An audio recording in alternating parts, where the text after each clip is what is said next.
The valley was supposed to be a chokehold, a place the SEALs could sweep clean before pushing north. On the satellite images, it had looked manageable, tight ridgelines, high ground easily covered, limited entry points. But on the ground, it became a coffin. The first shots came from the eastern cliffs, sharp cracks echoing like whips, cutting through the desert air. Then the mortars began. They didn't fall in neat intervals, didn't follow predictable arcs. They came in clusters, pounding dirt into smoke clouds, tearing gashes into the rock, shredding men into silence. The task force was massive, 381 operators spread across staggered positions, every one of them trained to fight through chaos. They returned fire with precision, rifles steady, bursts controlled. But there was no target to burn down. The enemy had the high ground, tunnels dug into stone, hidden nests that vomited bullets from every shadow.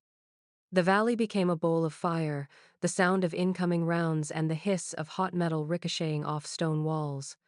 Dust swallowed the air, turning the horizon into a haze where shapes moved and vanished. Comms were the first to die. Static cut across the airwaves, drowning commands. Radios hissed with fragments, half words, garbled call signs, desperate numbers. Leaders tried to piece together the storm, their voices clipped but firm, but it was like shouting into a hurricane. And then the reports started to come in, each one a nail hammered into the coffin. Flanking routes closed, southern ridges overrun. Evac choppers turned back under heavy fire. The sun pressed down like a fist, baking the valley in heat that turned sweat to salt on every face. Operators crouched low in shattered outcroppings, their lungs burning with dust and smoke. Some pressed rags to their ears to dull the endless concussive hammering of mortars. Others counted magazines, lips moving soundlessly, doing the math of survival. Every man and woman there knew what it meant. They had walked into a kill zone. Still, discipline held. SEALs moved with the efficiency of muscle memory, dragging the wounded into cover, shouting directions through the dust, laying down suppressing fire in arcs as if the air itself could be bent to shield their brothers. But no amount of training could mask the truth. They were surrounded, cut off, outnumbered. For a brief moment, silence rolled over the valley, just the whistle of wind across scorched rock. It felt unnatural, like the enemy was holding its breath. Then a new sound came, faint at first, a low grinding echo buried in the static of broken radios. A commander, bloodied at the temple, pressed his headset closer, straining to hear. A fragment of a voice crackled through. "Still airborne, copy?" The SEALs in the command element froze, eyes locking across the dust-choked shelter. Someone leaned in. "Who's left?" The reply came ragged, but clear enough to cut through the haze. A-10, 2 minutes out. Call sign Iron Widow. The name rippled through the bunker like a fuse catching flame. Some of the younger SEALs blinked, barely believing it. Veterans exchanged sharp looks, as if the ground itself might shift beneath them. Above the smoke, beyond the ridgelines, hope stirred for the first time in hours. Iron Widow was coming. The sound arrived before the shape did low, guttural, like the growl of some predator stirring awake. At first, it blended with the chaos, with the mortars and the crack of rifles, but then it grew, steady, unstoppable. Every SEAL in that valley knew the sound. Even muffled through dust and static, it carried a weight no enemy fire could mimic. It was the rumble of a warthog, engines grinding like iron teeth. The A-10 had come. Heads tilted skyward, in fleeting seconds between bursts of fire. Eyes red from dust and smoke searched the clouds until they caught it, the silhouette low against the sun, wings broad, ordnance slung heavy under the fuselage. She rode the sky like it belonged to her, the kind of presence that made men on the ground feel smaller than insects. Over enemy comms, shouts rose in panic, sharp voices trying to direct fire upward. Rifles pivoted, barrels spitting bullets that vanished harmlessly into the sky. The ground fighters had believed the valley was theirs, that the kill zone was sealed. That belief shattered the moment the Warthog banked into its first dive. There was no radio call, no announcement. Iron Widow didn't waste breath. She spoke with fire. The nose of the A-10 dipped, and the GAU-8 Avenger cannon roared. The sound was not just loud, it was physical, a vibrating wall of thunder that punched into bone. A stream of depleted uranium rounds tore from the sky, carving into the canyon wall with such force that stone shattered like glass. Whole enemy nests vanished in a storm of rock and steel, positions that had pinned the SEALs reduced to dust and echoes. Men who had been laughing minutes earlier scattered like ants, their formations breaking under the weight of destruction. The SEALs watched through smoke and haze, their weapons still braced, fingers still on triggers, but for the first time in hours, their shoulders eased. They had lived with the creeping certainty of death, the sense that every breath could be the last. Now the air itself carried something different, thunder that had chosen a side. The canyon walls that had felt like prison bars moments ago cracked and split, each burst of the Avenger opening space, air, possibility. Enemy fire grew frantic, scattered shots rising at angles that could never touch her. The A-10 banked again, wide arcs across the valley, every move deliberate. She didn't hurry. She didn't need to. Her very presence rewrote the battlefield, shifting the weight of fear from the pinned SEALs to the fighters who had thought themselves untouchable. Dust clouds rolled where her rounds had struck, rising like smoke columns marking graves no one would bother to dig. On the ground, a young SEAL wiped grit from his eyes, his voice barely more than a whisper. "She's here." Others didn't speak at all, but their stares followed the warthog as if tethered to it, drawing strength from every dive, every burst.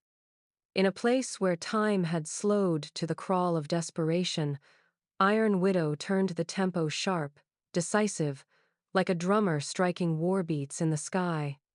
Her second pass screamed lower, close enough for men to feel the air shift as she cut through it. She stitched a line across a ridge where machine guns had nested, silencing them in seconds. Stone and steel sprayed outward, enemy silhouettes torn from their cover. The SEALs surged in those moments, rifles snapping toward exposed targets, their fire renewed, sharper, fueled by the rhythm overhead. To the men pinned in that valley, the Warthog was not just an aircraft.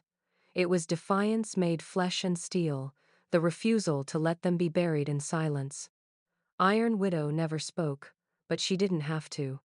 Her voice was the Avenger's roar, her language written in fire along canyon walls. And as the echoes rolled back through the valley, every SEAL knew the balance had shifted. The impossible had been broken open. The valley was no longer just stone and fire. It was a living map, and Iron Widow read it in a language few could grasp. From above, every plume of dust, every muzzle flash, every shifting shadow etched itself into her mind. The battlefield unfolded like an anatomy chart, arteries of movement, organs of resistance, pressure points waiting to be broken. She saw what the men pinned below could not, the hidden nests, the crossfires stitched together with deadly precision, the choke points designed to funnel 381 SEALs into extinction.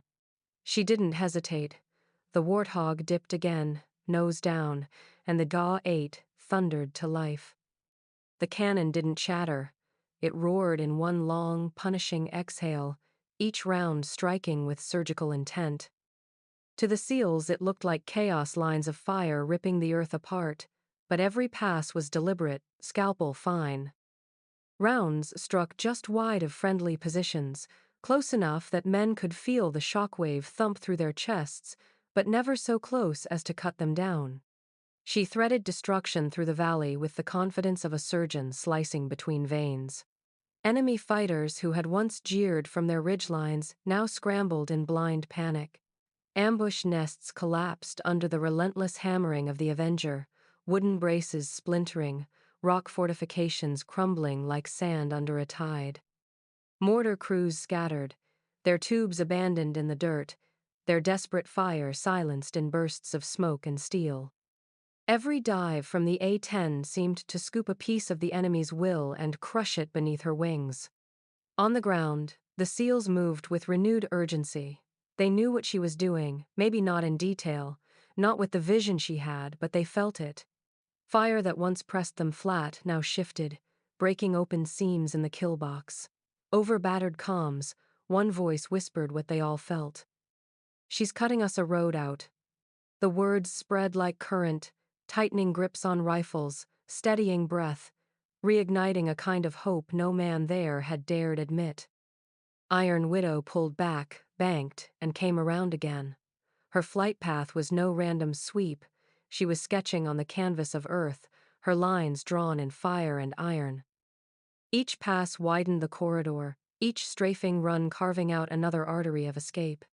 She blew apart a ridge where snipers had pinned a platoon, then raked the canyon mouth where heavy machine guns had made retreat impossible. The ground shook with each impact, the valley floor breaking open under her will. Smoke curled skyward in jagged columns, markers of where death had been. Through the haze, the seals saw it, the faint outline of a corridor, jagged and bloody, but real. It led away from the killing bowl, toward the western rise where cover waited. For the first time since the ambush began, movement felt possible. They pressed forward, boots crunching over shattered rock, rifles barking in tight, controlled bursts. Behind them, the A-10 rolled once more into its dive, the scream of its engines drowning out the enemy's last coherent push. She wasn't just fighting for them, she was chiseling freedom out of stone, every pass a stroke in the masterpiece of survival. By the time she leveled out again, the impossible had taken shape. What had been a tomb was now a passage, a bloody corridor carved by steel and thunder. The corridor was no illusion. Smoke clung to the air in jagged curtains, the ground still trembling from the last strafing run. But the way forward was there, tangible, real, carved in fire and stone. The seals didn't hesitate. Boots struck the dirt in unison, the thunder of 381 warriors moving as one. They pushed through the smoke, rifles raised, eyes sharp, every sense alive. What had felt like a graveyard minutes earlier now felt like a gauntlet with an end in sight. Above them, the warthog screamed low across the valley, the metallic snarl of its engines rattling helmets and echoing off shattered cliffs. Each time enemy fire tried to rise, Iron Widow answered. Her cannon tore open rock faces, silenced ridgelines, collapsed nests of resistance before they could even take aim. The seals knew better than to waste the chance. They surged into the path she'd burned open, dragging the wounded, covering one another with bursts of fire, every step pressed into the blood-stained earth she'd cleared for them. The enemy was breaking now. Fighters who had once poured bullets into the valley were running for cover, shouting into radios that no longer mattered. The air belonged to her, and in that kind of war, the ground always followed. Then came the last obstacle, a ridgeline at the far end of the valley, jagged and mean, a choke point lined with heavy guns. It was the final wall, the last set of teeth waiting to snap shut. The seals hunkered low, exchanging glances that said everything without a word. They could feel it, the trap wasn't over. Not yet. But Iron Widow was already moving. The A-10 banked hard, engines howling as she rolled into a dive so steep it seemed impossible. The GAU-8 Avenger screamed, a long, furious roar that turned the sky into judgment. Tracers stitched the ridgeline, ripping through guns, bodies, fortifications, the earth itself splitting under the onslaught. Stone and fire erupted upward, raining debris into the valley below. When the smoke cleared, the guns were silent. The ridgeline was nothing but rubble and flame. For a long heartbeat, there was no sound but the fading echo of the cannon. The seals froze, breath held, waiting for the next mortar, the next shot, the next reminder that death wasn't done. But nothing came. The valley was quiet, eerily quiet, like the battlefield itself had surrendered. And then they moved. All 381 of them, boots pounding the broken ground, slipping past the wreckage of what had almost been their tomb. Smoke clung to their clothes, grit lined their teeth, Blood streaked some faces, but they were alive. Every step was owed to the thunder above, to the woman who had carved them a road when there had been no road at all. Hours later, in a debrief room still humming with fluorescent lights, the truth of what had happened settled in. Operators sat slumped in chairs, their armor dusty, their eyes red-rimmed with exhaustion. Some stared blankly at the table, others clenched fists, unable to let go of the adrenaline still boiling in their veins. And then, from the corner, a young SEAL spoke.